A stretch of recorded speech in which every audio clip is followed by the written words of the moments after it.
Now come to laws of motion. Laws of motion का मतलब कि हमें कोई भी बॉडी मूव कर रही है उसके कुछ लॉज हमें दिए गए हैं. किसने बनाए थे ये लॉज? इन लॉज ऑफ मोशन को न्यूटन्स लॉ ऑफ मोशन भी कहा जाता है.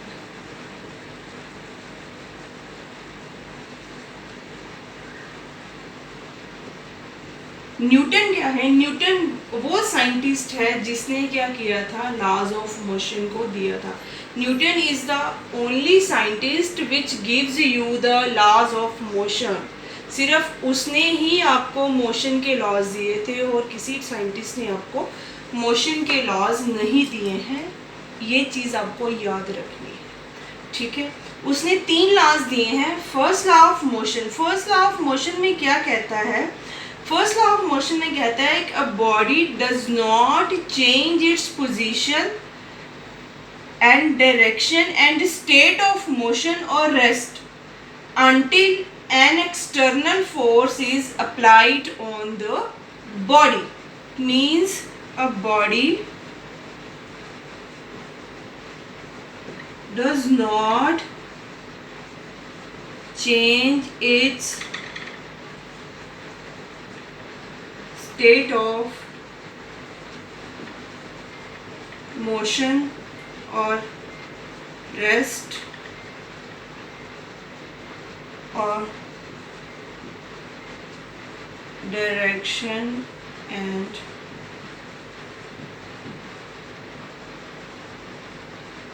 position until an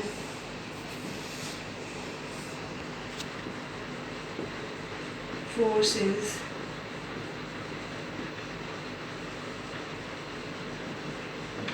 It means a body does not change its state of motion or rest or direction and position until an external force is applied on it. जब तक किसी body के ऊपर कोई एक्सटर्नल फोर्स नहीं लगेगी, कोई भी बॉडी अपनी पोजीशन, अपनी डायरेक्शन, अपनी स्टेट को चेंज नहीं करेगी. ये क्या है? न्यूटन्स का फर्स्ट लॉ. फॉर एग्जांपल मेरे पास ये पेन है और ये पेन एज इट इज़ इसी जगह पे पड़ा रहेगा. कितने टाइम तक? जब तक इसके ऊपर कोई भी फोर्स नहीं लगेगी इसकी पोजीशन, डायरेक्शन को चेंज करने के लिए, इसकी स्टेट ऑफ रेस्ट को चेंज करने के लिए, तब तक ये पेन एज इट इज़ ही पड़ा रहेगा. ये क्या है? आपका फर्स्ट लॉ है. फॉर एग्जांपल आपके घर में भी आपकी बुक्स हैं जो आपका अनयूज्ड सामान है, हम लोग क्या करते हैं, उसको एक स्टोर में एक जगह पे रख देते हैं और वो एज इट इज़ उसी जगह पर ही पड़ा रहता है जब तक हम जाके उसको हिलाते नहीं हैं, जब उसकी पोजीशन को, उसकी जगह को चेंज नहीं करते. ये क्या है? आपका फर्स्ट लॉ ऑफ मोशन है. Clear? On the basis of the first law of motion, another term that is inertia arises on the basis of first law of motion. What is inertia?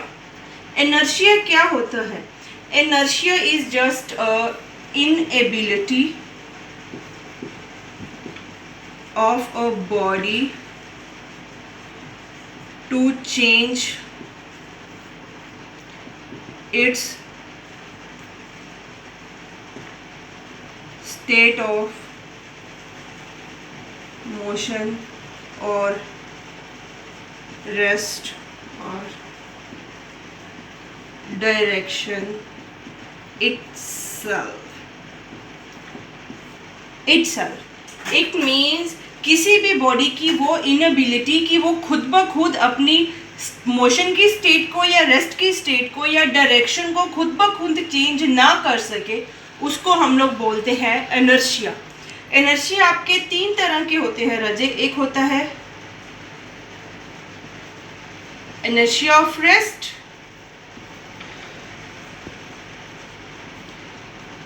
Inertia of motion, inertia of direction. What is inertia of rest? Inertia of rest is just inability of a body to change its state of rest itself. अपनी rest की state को खुद ब खुद change ना करने की inability, ठीक है रजे, को क्या बोलते हैं हम लोग? Inertia of rest. Inertia of motion. Inertia of motion is inability of a body to change its state of motion itself is inertia of motion. Inertia of direction means inability of a body to change itself its direction of motion. For example, inertia of rest का तो आपको पता ही है कि कोई भी book अगर table के ऊपर पड़ी है वो एज इट इज टेबल के ऊपर पड़ी रहेगी जब तक हम लोग उसको नहीं मूव करवाते, वो खुद ब खुद एक जगह से दूसरी जगह नहीं जा सकती. उसी तरह कोई भी बॉल है, ठीक है, जब कोई भी कार लगा लो आप लोग, कोई भी बॉडी है जो मूव कर रही है वो कंटिन्यूसली फ्रिक्शनलेस सरफेस के ऊपर मूव करती रहेगी जब तक हम लोग उसको जाके रोकते नहीं हैं और जब उसको जाके हम लोग हिट नहीं करते उसकी डायरेक्शन को चेंज करने की. तो वो क्या हो गया? Inertia of motion. Inertia of direction means, अगर सिंपली हम लोग एक एग्जांपल ले लें कि कोई भी कार है, ठीक है, जिसके ब्रेक फेल हो गए हैं, हम अगर वो सीधी मूव कर रही है, ठीक है, जब कोई भी कार ले लो जो सिंपली मूव करी जा रही है, अपनी डायरेक्शन को चेंज नहीं करती. किसकी हेल्प से डायरेक्शन चेंज होती है? स्टीयरिंग की हेल्प से. अगर हम लोग स्टीयरिंग को यूज़ नहीं करेंगे तो एज इट इज़ वो सीधा सीधा सीधा चलती रहेगी, ठीक है. With the help of steering हम लोग क्या करते हैं? किसी भी बॉडी की या कार की डायरेक्शन को क्या करते हैं? हम लोग चेंज करते हैं. That is the inertia of the direction. Now come to what is linear momentum. First of all हमें सेकेंड लॉ ऑफ मोशन शुरू करने से पहले हमें पता होना चाहिए लीनियर मोमेंटम क्या है. It is just a product of mass and velocity. Linear momentum क्या है? मास एंड वेलोसिटी का प्रोडक्ट होता है. इसको p वेक्टर से क्या किया जाता है? रिप्रेजेंट किया जाता है. इसको लिखने का तरीका क्या है? p is equal to mass into velocity. Here m is mass and v is the velocity. And what is the unit of the linear momentum? That is kilogram metre per second. Kilogram is unit of mass and metre per second is unit of velocity. ये हम अपने previous chapter पे already कर चुके हैं इसकी unit के बारे में, ठीक है. ये है आपका लीनियर मोमेंटम और ये वेक्टर क्वांटिटी होती है. Now come to second law of motion. What is second law of motion? The rate of change of linear momentum is directly proportional to the force applied on it. It means time rate of change, मतलब कि derivative the rate of change of linear momentum is directly proportional to the force applied on the body. ठीक है बेटे, कि किसी भी body के ऊपर कितनी फोर्स लग रही है वो किसके डायरेक्टली प्रोपोर्शनल है? उसके लीनियर मोमेंटम के चेंज के ऊपर डिपेंड करता है. ये होता है प्रोपोर्शनैलिटी का साइन. इसको हटा के हम लोग क्या कर सकते हैं? इसको इक्वल टू लगा के साथ में हम लोग क्या ऐड कर सकते हैं? इसका कांस्टेंट ऐड कर सकते हैं. के क्या होता है रजे? कांस्टेंट होता है जिसकी वैल्यू फिक्स होती है. हेयर इन एसआई सिस्टम के की वैल्यू क्या है? 1 है. तो यहाँ पे हमने क्या किया? 1 पुट कर दिया. इट मीन्स आपका फोर्स किसके इक्वल आ गया? Rate of change of linear momentum. ठीक है बेटे, तो अभी हम लोग क्या करेंगे? मैथमेटिकली हम लोग इसको कैसे ड्राइव आउट कर सकते हैं, मैथमेटिकली हम लोग कैसे बना सकते हैं. ठीक है, इस इक्वेशन से हम लोग क्या करेंगे? हम अपनी फोर्स को बनाएंगे. ठीक है राजे, हम लोग कैसे करेंगे इसको? कंसीडर कर लीजिए कि आपके पास एक बॉडी है जिसका मास क्या है? m है. उसकी इनिशियल वेलोसिटी u है, फाइनल वेलोसिटी क्या है आपकी? v. आपको पता है जब हमने इक्वेशंस ऑफ मोशन की थी तो मैंने आपको बोला था u is always considered as initial velocity and v is your final velocity.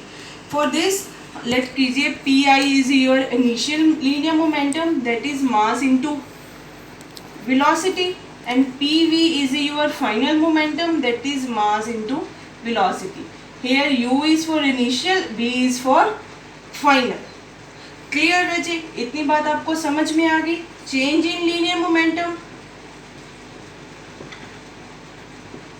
that is your, let it be delta p. कैसे आ जाएगा? PV minus PI, final minus initial, that is MV minus MU, और M common निकाल दिया हमने, क्या रह गया V minus U, किसकी इक्वल है, डेल्टा P के। हम लोगों ने क्या करना है, सेकेंड लॉ में क्या था, टाइम रेट ऑफ चेंज था, हमको ये चाहिए, हमको ये चाहिए, तो हम लोग क्या करेंगे, दोनों तरफ से क्या करेंगे, T से डिवाइड कर देंगे, ठीक है। डिवाइड कर दिया, मैंने क्या कर दिया, M into V minus U divided by T, हमने ये लिख दिया, ठीक है रजे। तो according to the definition of the acceleration, what is the definition of the acceleration, change in velocity upon time is your acceleration. It means, तो ये क्या है, आपका एक्सेलरेशन है। इसकी जगह पे मैं क्या लिख दूंगी, ए इज रिप्रेजेंटेड एज एक्सेलरेशन, ठीक है राजी। और ये आपको हम लोगों ने ऑलरेडी किया हुआ था, अभी मैं आपको बता के चुकी हूँ कि time rate of change of linear momentum is equal to force, तो इसकी जगह पे मैं क्या कर दूंगी, फोर्स ऐड कर दूंगी। तो ये क्या बन गई, आपकी फोर्स की डेफिनेशन बन गई, force is also a product of mass and acceleration. Clear है जी। यहाँ से इसकी यूनिट आ जाएगी, यूनिट क्या बन जाएगी, फोर्स की, मास की किलोग्राम, एक्सेलरेशन की हमने प्रीवियस चैप्टर में की है, तो क्या बन गया, मीटर पर सेकेंड स्क्वायर। तो आपकी फोर्स की यूनिट क्या बन गई, kilogram metre per second square. But मैंने आपको पहले ये एक चीज़ बताई हुई थी, अभी मैं आपको बता के गई हूँ कि आपकी जो फोर्स है उसकी एक यूनिट और होती है, कौन सी यूनिट थी वो, yes that is Newton. Newton, it means आपकी 1 न्यूटन किसकी इक्वल आ गया, 1 kilogram metre per second square, ठीक है। फोर्स की यूनिट आपकी न्यूटन है, और ये किसकी इक्वल है, और kilogram metre per second square के भी इक्वल है, ठीक है। तो it means 1 newton is equal to 1 kilogram metre per second. तो यहीं से क्या बन गई, आपकी न्यूटन की डेफिनेशन बन गई। तो डेफिनेशन आपकी न्यूटन की क्या बनी है रजे, 1 newton is a force that produces a acceleration of 1 meter per second square on a body of 1 kilogram mass। समझ में आया। कहते हैं कि कब हम एक फोर्स को एक न्यूटन कहेंगे, जब 1 metre per second square acceleration produce होगा किसी भी बॉडी पे, जब उसका वेट कितना होगा, उसका मास कितना होगा, 1 किलोग्राम होगा, तब आपकी फोर्स क्या होगी, 1 न्यूटन होगी। This is a definition of your 1 newton. Okay Raje, here is your 1 newton and is equal to 1 kilogram metre per second square.